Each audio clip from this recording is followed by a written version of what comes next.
Hi friends, welcome to Kanakas Adupangare. இந்த video உங்களுக்கு பிடிச்சதுன்னா லைக் பண்ணுங்க, ஷேர் பண்ணுங்க, சப்ஸ்கிரைப் பண்ணுங்க, பக்கத்துல இருக்கிற பெல் ஐகானை டேப் பண்ணுங்க. வீடியோவை ஸ்கிப் பண்ணாம என்ன பார்க்க போறோம்னா காஞ்சிபுரம் இட்லி தான் பண்ண போறோம்.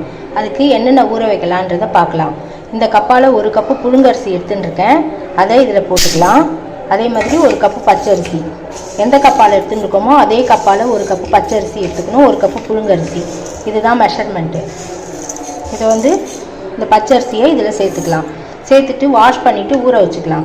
அதே மாதிரி இந்த ஒரு கப்பு உளுத்தம்பருப்பு, இந்த அதே டம்ளரால் ஒரு டம்ளர் உளுத்தம்பருப்பு, இதை எல்லாத்தையும் நல்லா வாஷ் பண்ணிவிட்டு ஊற வச்சுட்டு அரைக்கும் போது பார்க்கலாம்.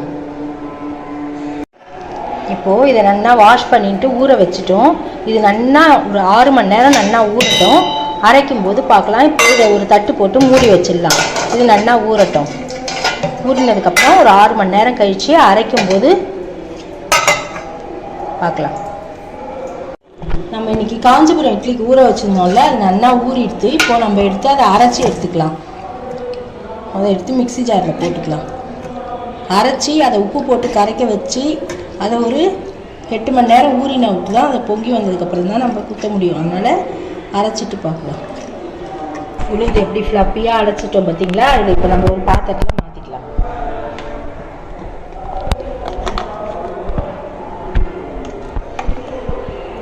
அதே மாதிரி இப்போ அரிசியை கொஞ்சம் குறைன்னு அரைச்சி எடுத்துக்கலாம்.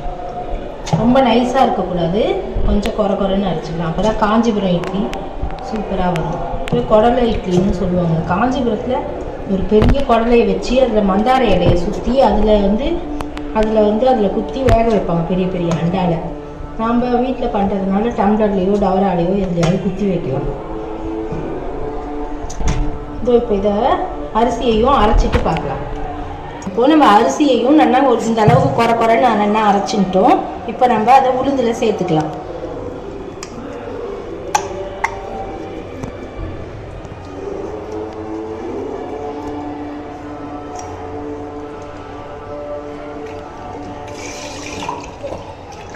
மிக்ஸி ஜார் அழும்பி கொஞ்சம் ஜலம் சேர்த்துக்கலாம்.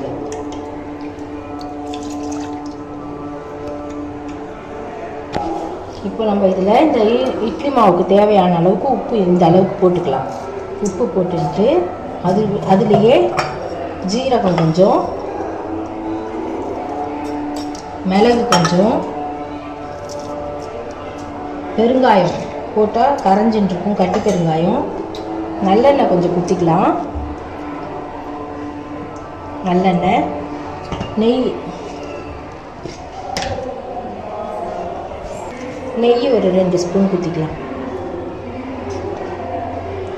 இதெல்லாம் ஊற்றி இப்போ நல்லா நெய் நிறையா ஊற்றினா ரொம்ப டேஸ்ட்டாக நல்லா இருக்கும். இதெல்லாம் ஊற்றி இப்போ நம்ம நல்லா கரைச்சி வச்சிடலாம்.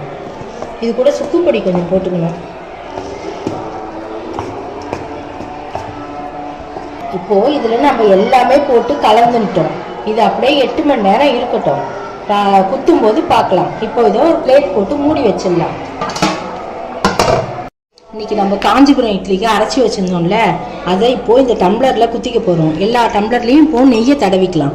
இந்த மாதிரி நெய்யை ஃபுல்லாக தடவிண்டா ஒட்டாமல் வரும். வெந்ததுன்னா அப்படியே எடுக்க வரும். அதனால் நம்ம இந்த மாதிரி நெய்யை எல்லாத்தையும் தடவின்ட்டு குத்தினா சூப்பராக வரும். டம்ளரில் குத்தலாம், டவரால் குத்தலாம், டீ கப் இருக்குது பாருங்கள், பேப்பர் கப்பு, டீ கப்பு, அதில் கூட குத்தலாம். சூப்பராக வரும். இப்போ நம்ம எல்லா டம்ளர்லையும் நெய் தடவிட்டோம். இப்போ இதில் மாவை குத்திக்கலாம். இந்த மாவு நல்லா பொங்கி வந்துடுது பார்த்தீங்களா? அதில் மேலாக கருவேப்பிலை போட்டு வச்சுருக்கேன். சுக்கு பொடியும் போட்டாச்சு பார்த்தீங்களா? எப்படி பொங்கி வந்துருக்கு பார்த்தீங்களா? இப்போ நம்ம இதை நல்லா இப்படி கலந்துட்டு இப்போ நம்ம டம்ளரில் 3/4 டம்ளர் குத்தினோன்னா 1 டம்ளராக வந்துடும். அதனால் 1 டம்ளர் ஃபுல்லாக குத்தக்கூடாது. நல்லா புளிச்சிருக்கு. புளிக்கலைன்னா சில பேர் இதில் தயிர் குத்திப்பா. தயிர்லாம் குத்தலை, அப்படியே குத்திக்கலாம்.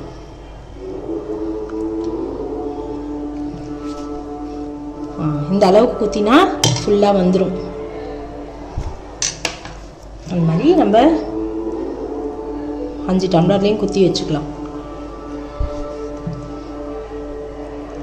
நம்ம அரைச்ச மாவு கரெக்டாக இந்த 5 டம்ளருக்கு தான் கரெக்டாக இருந்தது. நம்ம குத்தியாச்சு. இது மறுநாள்லாம் மீத்தி வச்சு மாவு சாப்பிட்ற பிஸ்னஸ் நம்மளுக்கு சரி வராது. இப்போ இதை நம்ம அப்படியே எடுத்து குக்கர் உள்ள இறக்கிடலாம்.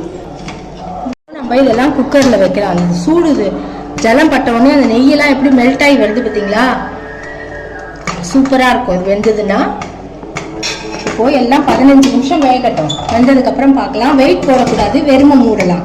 வெயிட் போடாமல் வெறுமை மூடி 15 நிமிஷம் கழிச்சு பார்க்கலாம். இப்போ 15 நிமிஷம் ஆயிடுத்து. நம்மளோட குடல் இட்லி வெந்துட்டா பார்க்கலாம். இந்த மாதிரி ஒரு கத்தி எடுத்து இதில் எப்படி விட்டு பார்க்கணும். விட்டு பார்த்து அதில் ஒட்டாத வந்ததுன்னா நம்மளுக்கு தளிகை ஆயிடுத்துன்னு அர்த்தம். சூப்பராக தளிகை ஆயிடுத்து. இப்போ நம்ம இதை ஆஃப் பண்ணிடலாம். கொஞ்ச நாள் கழிச்சு எடுப்போம். அப்பயே எடுத்தால் இதுவாகும். கொஞ்ச நாள் உழப்பு விரட்டும். இப்போ பார்த்தீங்களா, நம்ம 3/4 டம்ளர் குத்தினது எவ்வளோ பெருசு நல்லா உப்பி வந்திருக்கு பார்த்தீங்களா. இப்போ ஆறிடுத்து. இப்போ நம்ம இதை இந்த மாதிரி ஒரு ஸ்பூனால் எடுத்து இப்படி பண்ணிட்டு இப்படி பார்த்தீங்களா, அதுவே சுழண்டு வருது பார்த்தீங்களா. அப்படியே நம்ம இப்போ போட்டோம்னா அப்படியே வந்துடும். நம்மளுக்கு எவ்வளோ சூப்பரான குடல் இட்லி ரெடி ஆகிடுது பார்த்தீங்களா. இதை சூடாக சாப்பிட்டா ஒரு டேஸ்ட்டு, ஆறி சாப்பிட்டா ஒரு டேஸ்ட்டு. அந்த மாதிரி நம்ம போய் எல்லாத்தையும் அதே மாதிரி எடுத்துக்கலாம்.